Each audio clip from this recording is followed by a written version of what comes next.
ವಿಧಾನಸಭೆ ಕಲಾಪದಲ್ಲಿ ಪೇಪರ್ ಎಸೆದ ಪ್ರಕರಣಕ್ಕೆ ಸಂಬಂಧಪಟ್ಟಂತೆ ಯಾರೆಲ್ಲ ಹೈಡ್ರಾಮಾ ಸೃಷ್ಟಿ ಮಾಡಿದ್ರೋ ಅಂತಹವರ ಮೇಲೆ ಕ್ರಮಕ್ಕೆ ಚಿಂತನೆ ಆಗಿದೆ. ಇಲ್ಲಿ ಈ ಥರ ಒಂದು ಅಲ್ಲಿ ಬಜೆಟ್ನ ಪ್ರತಿಯನ್ನೇ ಹರಿದು ಪೇಪರ್ನ ಎಸೆದ್ರಲ್ಲ ಅಂಥವ್ರ ಮೇಲೆ ಶಿಸ್ತು ಕ್ರಮಕ್ಕೆ ಚಿಂತನೆ ನಡೆದಿದೆ. ಇಲ್ಲಿ ಕಾಗದ ಎಸೆದವರು, ಪೀಠ ಹತ್ತಿದವರು ಯಾರ್ಯಾರು ಅಂಥೇಳಿ ಮಾಹಿತಿ ಸಂಗ್ರಹ ಆಗ್ತಾ ಇದೆ. ಇಲ್ಲಿ 4-5 ಶಾಸಕರು ಪೀಠದ ಮೇಲೆ ಹತ್ತುಬಿಟ್ಟಿದ್ದರು. ಈ ಒಂದು ಹಿನ್ನೆಲೆಯಲ್ಲಿ ಆ ಶಾಸಕರ ವಿರುದ್ಧ ಶಿಸ್ತು ಕ್ರಮಕ್ಕೆ ನಿರ್ಧಾರ ಸಾಧ್ಯತೆ ಇದೆ. ಆ್ಯಕ್ಷನ್ ಆಗಬೇಕು, ಸ್ಟ್ರಿಕ್ಟ್ ಆ್ಯಕ್ಷನ್ ಆಗಬೇಕು ಅವ್ರ ಮೇಲೆ ಅಂತ ಹೇಳಿ. ಪೀಠವನ್ನು ಆ ಥರ ಹತ್ತೋದು ಅಂದರೆ ಏನು, ಒಂಥರ ಅವಮಾನ ಮಾಡಿದಂತಲ್ವಾ, ಪವಿತ್ರ ಸದನ ಅದು, ಇದೆಲ್ಲ ಅಲ್ಲಿ ಚರ್ಚೆ ಆಗ್ತಾ ಇದೆ. ಇಲ್ಲಿದೀಗ ಕಲಾಪದಿಂದ ಅಂಥವನ್ನ 1 ದಿನದ ಕಾಲ ಅಮಾನತು ಮಾಡುವಂಥ ಸಾಧ್ಯತೆ ಇದೆ. ಯಾರ್ಯಾರಿಗೆ? ಅಶ್ವತ್ಥ ನಾರಾಯಣವ್ರಿಗೂ ಆಗಬಹುದು. ಈ ಥರ ಹತ್ತಿದ್ರು ಅಂತ ಹರಿದು ಹಾಕಿದ್ರು ಅಂತ ಮಾಹಿತಿ ಇರೋರ ಹೆಸರು ಓದ್ತಾ ಇದ್ದೀನಿ ನಾನು. ಕ್ರಮ ನೋಡೋಣ ಆಮೇಲೆ ಏನಾಗುತ್ತೆ ಇವ್ರ ಮೇಲೆ ಅಂಥೇಳಿ. ಅಶ್ವತ್ಥ ನಾರಾಯಣ್ ಮೇಲೆ, SR ವಿಶ್ವನಾಥ್ ಅವರ ಮೇಲೆ, ದೊಡ್ಡನಗೌಡ ಪಾಟೀಲ್, ಶರಣು ಸಲಗರ್, CK ರಾಮಮೂರ್ತಿ, ಸುರೇಶ್ ಗೌಡ ವಿರುದ್ಧವಾಗಿ ಕ್ರಮ ಆಗಬಹುದು ಅಂತ ಹೇಳಲಾಗ್ತಾ ಇದೆ.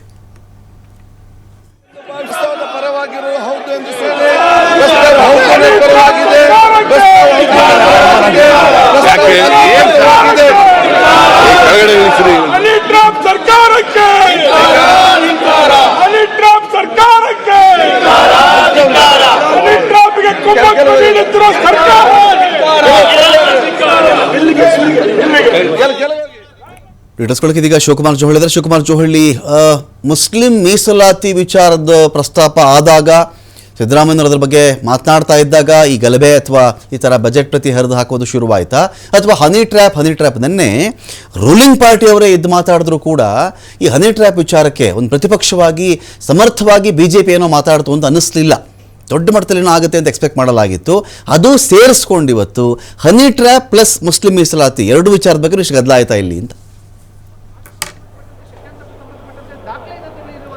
ಖಂಡಿತ ರಮಕಾಂತ್, ಬೆಳಗ್ಗೆಯಿಂದಲೂ ಕೂಡ ಏನು ಹನಿ ಟ್ರ್ಯಾಪ್ ಆಗಿದೆ, ಹನಿ ಟ್ರ್ಯಾಪ್ ವಿಚಾರದ ಬಗ್ಗೆ ದೊಡ್ಡ ಮಟ್ಟದ ಸದ್ದು ಗದ್ದಲ ಆಯಿತು. ಬೆಳಗ್ಗೆ ಪ್ರಾರಂಭದಲ್ಲೇ ಈ ರೀತಿಯಾಗಿ ಸಚಿವರ ಮೇಲೆ ಹನಿ ಟ್ರ್ಯಾಪ್ ಆಗಿದೆ, ಇದರ ತನಿಖೆ ಆಗಬೇಕು, CBI ತನಿಖೆಗೆ ಕೊಡಿ ಅಥವಾ ಹೈಕೋರ್ಟ್ ಸಿಟ್ಟಿಂಗ್ ಜಡ್ಜ್ ನೇತೃತ್ವದಲ್ಲಿ ತನಿಖೆಗೆ ಕೊಡಬೇಕು. ಯಾಕೆಂದರೆ ಇವತ್ತು ಆ ಸಚಿವರಿಗೆ ಆಗಿದೆ, ನಾಳೆ ನಮಗೆ ಆಗ್ಬೋದು, ಮತ್ತೊಬ್ಬರಿಗೆ ಆಗ್ಬೋದು. 224 ಜನ ಶಾಸಕರು ಈ ಸಭೆಯಲ್ಲಿದ್ದೇವೆ. ಹಾಗಾಗಿ ಇದರ ಬಗ್ಗೆ ಗಂಭೀರವಾಗಿ ಕ್ರಮವನ್ನು ತೆಗೆದುಕೊಳ್ಬೇಕು ಅಂತೇಳಿ BJP ಮತ್ತು JDS ಶಾಸಕರು ಸದನದ ಬಾವಿಗೆ ಇಳಿದು ಪ್ರತಿಭಟನೆಯನ್ನು ನಡೆಸ್ತಾರೆ. ನಂತರ ಇದರ ಬಗ್ಗೆ ಕ್ಲಾರಿಫೈ ಮಾಡೋದಕ್ಕೆ ಮುಂದಾಗ್ತಾರೆ. ಆ ಸಂದರ್ಭದಲ್ಲಿ ಮುಖ್ಯಮಂತ್ರಿಗಳು ಬಜೆಟ್ ಮೇಲೆ ಏನು ಚರ್ಚೆ ಆಗಿರುತ್ತೆ ಆ ಚರ್ಚೆಗೆ ಉತ್ತರವನ್ನ ಗದ್ದಲದ ಮಧ್ಯೆ ಉತ್ತರವನ್ನ ಕೊಡ್ತಾರೆ. ತದನಂತರ ಮುಸ್ಲಿಂ ಮೀಸಲಾತಿಯ ಬಗ್ಗೆ ಕೂಡ ಅಲ್ಲಿ ಮುಖ್ಯಮಂತ್ರಿಗಳು ಪ್ರಸ್ತಾಪವನ್ನು ಮಾಡ್ತಾರೆ. ಅವ್ರಿಗೂ ಕೂಡ ನಾವು ಮೀಸಲಾತಿಯನ್ನು ಕೊಟ್ಟಿದ್ದೇವೆ ಅನ್ನುವಂಥ ವಿಚಾರವನ್ನ ಪ್ರಸ್ತಾಪ ಮಾಡ್ತಾರೆ. ಸೊ 2 ಪ್ರಕರಣಗಳನ್ನ ಮುಂದಿಟ್ಟುಕೊಂಡೇ BJP ಮತ್ತು JDS ಶಾಸಕರು ಧರಣಿಯನ್ನ ಕಂಟಿನ್ಯೂ ಮಾಡ್ತಾರೆ. ಒಂದು ಹಂತದಲ್ಲಿ ಸ್ಪೀಕರ್ ಅವರ ಪೀಠದ ಮೇಲೆ ಶಿವು, ನಮ್ಮ ಸ್ಕ್ರೀನ್ ಮೇಲೆ 2 ವಿಜುವಲ್ಸ್ ನಾವು ಪ್ಲೇ ಮಾಡ್ತಾ ಇದ್ದೀವಿ, 2 ದೃಶ್ಯವನ್ನು ಇಲ್ಲಿ ಪ್ಲೇ ಮಾಡ್ತಾ ಇದ್ದೀವಿ ನಾವು. ಒಂದು, ಸ್ಪೀಕರ್ಗೆ ರಕ್ಷಣೆಯಾಗಿ ಮಾರ್ಷಲ್ಗಳು ಬಂದು ನಿಂತ್ಕೊಂಡಿದ್ದಾರೆ. ಅಲ್ಲಿ ಸ್ಪೀಕರ್ ಪೀಠ ಹತ್ತಕ್ಕೆ ಹೋಗ್ತಾ ಇದ್ದಾರೆ, ಪೇಪರ್ ಎಸಿತಾ ಇದ್ದಾರೆ. ಇದೊಂದು ಭಾಗ. CM ಅಂತ ಬಂದಾಗ CM ಮೇಲೂ ಮುಗಿ ಬೀಳುವಂಥ ಒಂದು ಪ್ರಯತ್ನ ಆಯಿತಾ? ಅಲ್ಲಿ ಬೈರತಿ ಸುರೇಶ್ ಆಗಲಿ ಅಥವಾ ಭರತ್ ಆಗಲಿ ಅಲ್ಲಿ ಕಾಣಿಸ್ಕೊಳ್ತಾ ಇದ್ದಾರೆ ಅಲ್ಲಿ. ಸೊ CMಗೂ ಕೂಡ ಒಂಥರ ಅವ್ರನ್ನೆಲ್ಲ ಮುತ್ತಿಗೆ ಹಾಕ್ತಕ್ಕಂಥ ಕೆಲಸ ನಡೀತಾ ಇಲ್ಲಿ ಅಂತ.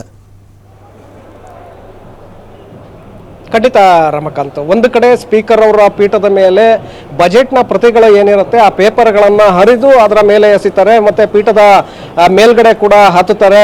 ಕೆಲವು 4-5 BJP ಶಾಸಕರು ಅದಕ್ಕೆ ಹತ್ತುತ್ತಾರೆ.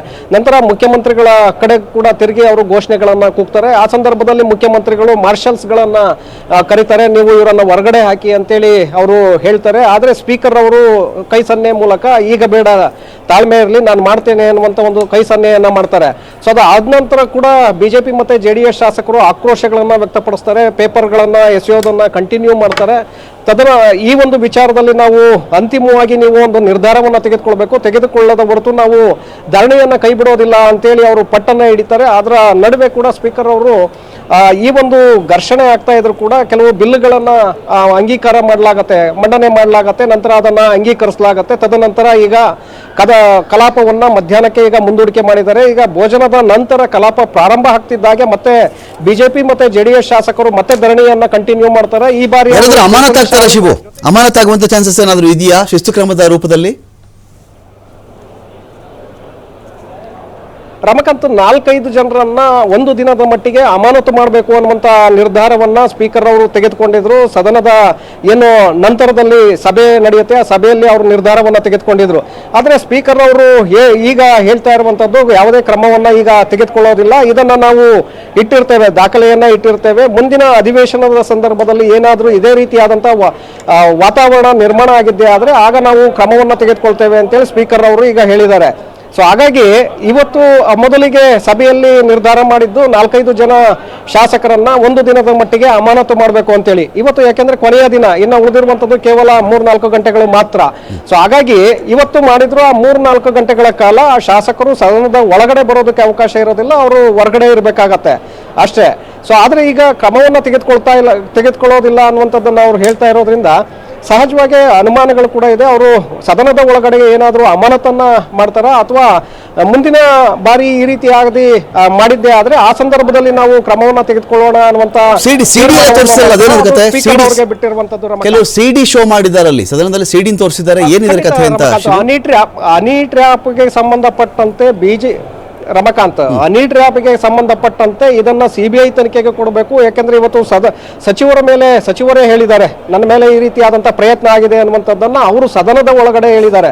ಹಾಗಾಗಿ ನಿನ್ನೆ ಪರಮೇಶ್ವರ್ ಅವರು ಕೂಡ ತನಿಖೆಗೆ ಕೊಡ್ತೇವೆ ಅಂತ ಹೇಳಿದ್ರು. ತನಿಖೆಗೆ ಇವತ್ತು ನೋಡಿದ್ರೆ ದೂರು ಕೊಟ್ರೆ ನಾನು ತನಿಖೆಯನ್ನ ಮಾಡಿಸ್ತೇನೆ ಅಂತೇಳಿ ಹೇಳ್ತಾ ಇದ್ದಾರೆ. ಹಾಗಾಗಿ ಸರ್ಕಾರ ಹಿಂದೇಟನ್ನ ಆಗ್ತಾ ಇದೆ ಅನ್ನುವಂತ ಕಾರಣಗಳನ್ನ ಕೊಟ್ಟು ಅವರು ಸದನದ ಬಾವಿಗಿಳಿದು ಧರಣಿಯನ್ನ ಮುಂದುವರಿಸ್ತಾರೆ. ಖಾಲಿ ಸಿಡಿಗಳನ್ನ ತೋರಿಸಿ ಇದು ಸಿಡಿ ಸರ್ಕಾರ, ಸಿಡಿ ಫ್ಯಾಕ್ಟರಿ ಇಟ್ಕೊಂಡಿರುವಂತಹ ಸರ್ಕಾರ ಅಂತೇಳಿ ಘೋಷಣೆಗಳನ್ನ ಮಾಡ್ತಾರೆ, ಅಲ್ಲಿ ಭಜನೆಗಳನ್ನ ಮಾಡ್ತಾರೆ. ಸರ್ಕಾರದ ವಿರುದ್ಧ ಸಾಕಷ್ಟು ಆಕ್ರೋಶಗಳನ್ನು ಕೂಡ ಈ ಸಂದರ್ಭದಲ್ಲಿ ವ್ಯಕ್ತಪಡಿಸ್ತಾರೆ. Ramakant, okay, thank you Shivakumar Johalli.